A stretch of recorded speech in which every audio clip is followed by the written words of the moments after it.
बधाएं। एक प्रार्थना है भगवान, मेरा बोझ हल्का मत करना, सिर्फ मेरे कंधों में ताकत बढ़ा दो। हम में से कोई भी जिंदगी के इम्तिहान से नहीं भाग सकता है।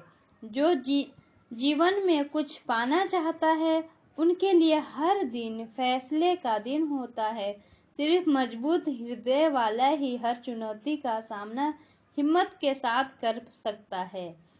व्यवहारिक बदलाव के लिए नुस्खे। निगेटिव आदतें से कैसे छुटकारा पाया जाए और पॉजिटिव आदतें कैसे बनाई जाए। जीतने वाले हमें अपनी शक्तियों पर ध्यान देते हैं, वही हारने वाले सिर्फ उतना ही करते हैं जिससे उनकी जान छूट जाए।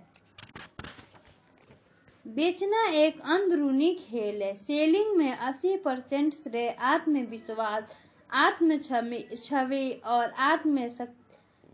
और मानसिक स्थिति को जाता है और सिर्फ 20% बेचने की कला को जाता है। आप जिस तरीके से सोचते हैं और महसूस करते हैं, दूसरे तक बिना कहे पहुंच जाती है। अगर आप खुद को और अपनी कंपनी के बारे में अच्छा सोचते हैं, वह भी दूसरे तक भी शब्दों पहुंच जाता है। अगर आप खुद को सच्चा और ईमानदार इंसान मानते हैं, वह भी बिना कुछ कहे दूसरे तक पहुंच जाता है। यही एक दिमागी और मानसिक शक्ति का जादू है। मानसिक शक्ति आत्मविचार और कल्पना के द्वारा मानसिक शक्ति को बनाया और मजबूत किया जाता है। इसका इस्तेमाल दुनिया में कुछ ऊंचे खिलाड़ियों और खेलों में हो रहा है। दिमाग में एक तस्वीर खींचना और विचारों द्वारा उनको मजबूत करना एक तरीका है जिससे मानसिक शक्तियां मजबूत होती है। मानसिक तस्वीर भावनाओं और एहसास को जगाती है। इसका मतलब यह है कि एक अच्छी तस्वीर एक अच्छे एहसास को जन्म देती है। एक पॉजिटिव तस्वीर पॉजिटिव एहसास को जन्म देती है। सफलता की तस्वीर जीवन में सफलता लाती है।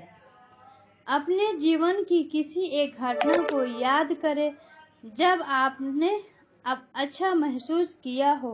वो कैसा अनुभव था?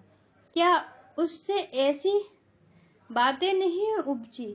एक पॉजिटिव सोच।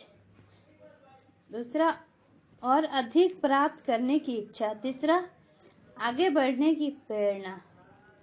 चौथा, एक नई क्षमता या ऊर्जा। अपने शब्दों पर विचार करें, खास कर जब आप खुद से बातें करते हैं। निगेटिव बातें अपने नीचे गिराती है और पॉजिटिव बातें आपकी चेतना की ऊपर उठाती है।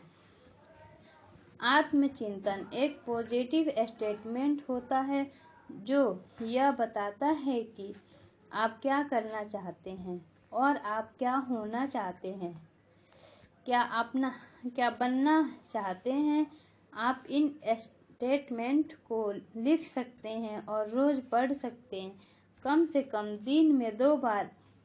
ये खास तौर पर याद दिलाने का काम करेगा। मान ले मैं अपने क्रोध पर काबू करना चाहता हूँ, तो मेरी सलाह ऐसी होगी। मैं रिलैक्स हूँ, बजाय मैं गुस्सा नहीं होऊंगा। मैं शांत और स्थिर हूँ, बजाय मैं तनाव में नहीं हूँ। आत्मचिंतन वर्तमान में होता है, ना कि भविष्य काल में। मैं आराम से हूँ, बजाय मैं आराम से रहूंगा। मैं शांत और स्थिर हूँ, बजाय मैं शांत और स्थिर रहूंगा। इसे दिन में 2 बार पढ़े। एक बार जब सुबह जागते हैं तब, और एक बार जब आप रात में सोने के लिए जाते हैं तब। ये दोनों समय बहुत महत्वपूर्ण होते हैं, क्योंकि जब आप सुबह जागते हैं तो आपका शरीर रिलैक्स होता है, दिमाग विश्राम की अवस्था में होता है और अचेतन मन अच्छे विचार सुनने के लिए तैयार होता है। आप अपने दिमाग को सकारात्मक सूचनाओं और विचारों से भर सकते हैं। यह पूरे दिन आपके काम में आता है। जब आप पॉजिटिव विचारों से अपने दिमाग को रात में आखिरी बात के रूप में भरते हैं, तब यह पूरी रात आपके अवचेतन दिमाग के अंदर काम करता रहता है। दिमागी तस्वीर। अगर आप परिणाम पाना चाहते हैं तो अपनी सलाह और दिमागी तस्वीर दोनों एक को साथ रखना पड़ेगा। अगर बिना दिमागी तस्वीर अलग चिंतन को महसूस कर काम करते हैं तो परिणाम नहीं देख पाएंगे। जैसे आप बनना चाहते हैं, आपको अपने दिमाग में वैसी तस्वीर बनानी पड़ेगी। इसके लिए कम से कम 30 दिनों का अभ्यास करनी जरूरी है। जो लोग पॉजिटिव रहना चाहते हैं और आगे बढ़ना चाहते हैं, वे जीवन भर अभ्यास करते हैं। वह कौन सी चीज है जो कुछ लोगों को दूसरे की अपेक्षा ज्यादा असरदार बनाती है? एक पुरानी कहावत है, अगर आप वही करेंगे जो आज तक करते आए हैं तो आपको वही मिलेगा जो आज तक मिलता आया है। नतीजों में फर्क की उम्मीद करना पागलपन होगा। अगर हम नतीजा चाहते हैं तो लाजमी है कि हमें बेहतर काम करना होगा, काम में बदलाव लाना होगा। अगर आप अलग नतीजे चाहते हैं तो अलग ढंग से काम करना होगा। इनपुट तय करती है कि आउटपुट क्या होगी।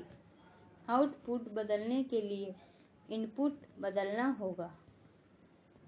पॉजिटिव विचार और तस्वीर बनाने की साधना से हम अपने अंदर के पॉजिटिव व्यवहार को बदल सकते हैं, जो सफलता के लिए कारणों का निर्माण करते हैं। जीवन के बारे में यह एक अनोखी बात है कि आप सिर्फ श्रेष्ठ चीजों को ही स्वीकार करेंगे तो जिंदगी में अमूमन वही मिलती है। Thank you.